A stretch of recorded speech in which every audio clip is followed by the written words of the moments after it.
Tinawag ng Philippine National Police na generally peaceful ang mga isinagawang anti-corruption rally sa buong bansa nitong linggo, September 21. Aabot sa 85,000 ang bilang ng lumahok. Nasa halos 34,000 ang sumali dito sa Metro Manila, habang nasa 50,000 naman ang sa iba pang mga rehiyon.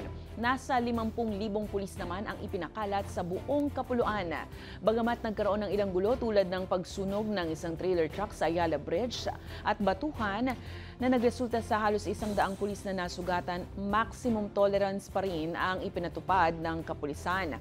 Isinagawa ang anti-corruption rally kasabay ng paggunita ng anibersaryo ng martial law at para kondenahin ang mga isyu gaya ng anomalya sa flood control projects.